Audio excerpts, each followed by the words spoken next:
Good morning, knowledge today topic which is social 6th class conclusion part. Let's start the topic. How does a planet differ from a star? Stars have their own heat and light, and planets have to depend on stars for light and heat. What meant by the solar system? The 8 planets which revolve around the sun, satellites, and other celestial bodies are together known as solar system. Why is life not possible on all planets? The Earth has all the 3 components such as lithosphere, hydrosphere, and atmosphere, which makes life possible. The main planets do not consist of these components, so life is not possible on all planets. Why do we always see only one side of the moon? The moon moves around the earth and spin on its own also, so we can see only one side of the moon. What is the universe? Millions of Milky Way galaxies, including the solar system, together is called the universe. Air and water essential to life on the earth. But no, they are being polluted by humans. What happens to the life of humans? This earth's pollution is increased further. Pollution contains toxins that adversely impact living creatures within them. Rising pollution will lead to premature aging. Human exposure to toxins will increase to a great excellent if pollution is not controlled. This pollution is directly linked to cancer and heart diseases. Scientists are now trying to explore more about to the moon and other planets. Do you think their efforts benefits us? The efforts of scientists in exploring the moon and other planets definitely useful to us. Space exploration alone provides us a significant amount of knowledge, which is in fact for the which is important for the education of people also about our planet and universe.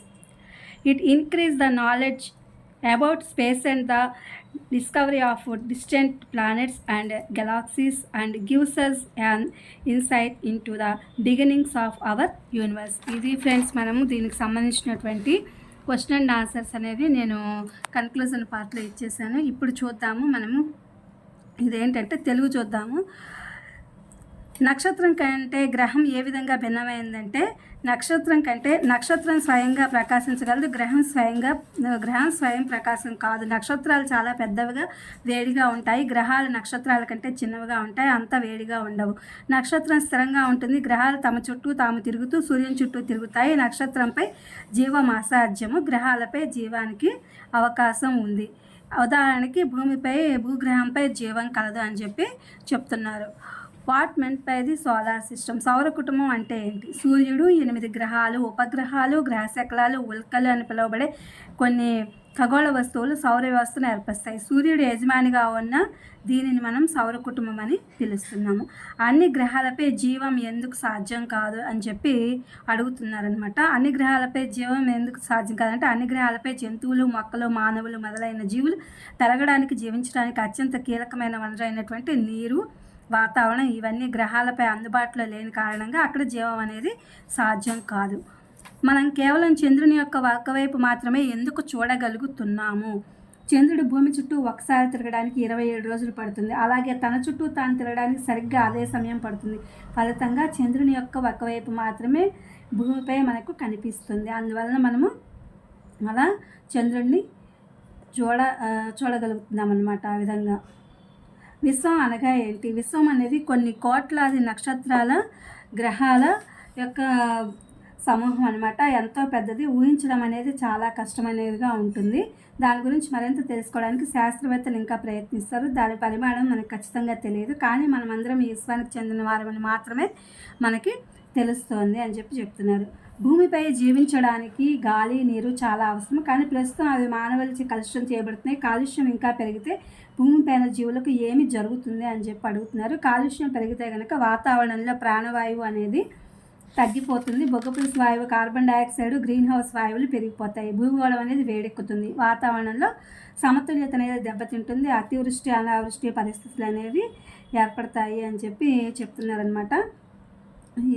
అలాగే ఇవన్నీ కూడా చాలా increase అయిపోతాయి. వీటి వల్ల ఏమవుతుందంటే pollution కనుక కంట్రోల్లో లేకపోతే కనుక అవి డైరెక్ట్గా మన యొక్క మానవుని యొక్క ఆరోగ్యంపై ప్రభావం చూపి క్యాన్సర్ మరియు హార్ట్ డిసీజులు రావడానికి కారణమవుతాయని చెప్పి చెప్తున్నారు. అలాగే సైంటిస్టులు అనేవాళ్ళు ఎందుకని ఈ యొక్క ఎఫర్ట్స్ అనేది చంద్రుడిపై మనం ఏ విధంగా ట్రయింగ్ అనేది విశ్వం గురించి మనకి తెలియాలి కదా, ఆ యొక్క నాలెడ్జ్ అనేది ఏ విధంగా మనం ఇంప్రూవ్ చేసుకోవాలి అని చెప్పి అడుగుతున్నారు. ఇది మనం ఏం చేయాలంటే దీనికి సంబంధించినటువంటిది efforts of scientist in exploring. ఇప్పుడు ఏంటంటే మనం ఎక్కువ విశ్వం గురించి తెలుసుకునేందుకు మనకి కొంతవరకు నాలెడ్జ్ అనేది కావాలి అని చెప్పి అంటున్నారు. దీని గురించి తెలుసుకోవడానికి మనం ఏం చేయాలంటే దానికి ఈ ఖగోళంలో ఉండేటువంటి చంద్రుడి ఇతర గ్రహాల గురించి శాస్త్రవేత్తలు ప్రయత్నాలు అనేవి కూడా చేస్తున్నారు. ఈ శాస్త్రవేత్తలు చంద్రుడి ఇతర గ్రహాల గురించి మరింత అన్వేషించడానికి ప్రయత్నిస్తున్నారు. వారి ప్రయత్నాలు మనకి ఏ విధంగా ప్రయోజనం చేకూరుతాయి అని చెప్పి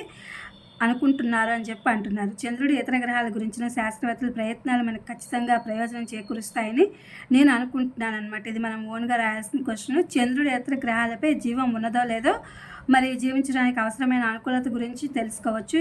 అక్కడ ఏ విధమైన ఖనిజాలు లభ్యమవుతాయో తెలుసుకుని వాడుకోవచ్చు. వీలుగా ఉంటే చంద్రునిపై నివాసాలు ఏర్పాటు చేసుకోవచ్చు. అంతరిక్ష ఖగోళ రహస్యాల గురించి విపులంగా తెలుసుకోవచ్చు అని చెప్పి చెప్తున్నారనమాట. ఇది ఫ్రెండ్స్ ఇవాల్టి సోషల్కి సంబంధించినటువంటి Telugu English translation question and answers. ఇవి మీకు ఉపయోగపడతాయని చెప్పి వీడియో అప్లోడ్ చేస్తున్నా. Please my channel like, share, subscribe and comment. Thank you for watching. Thank you for our support.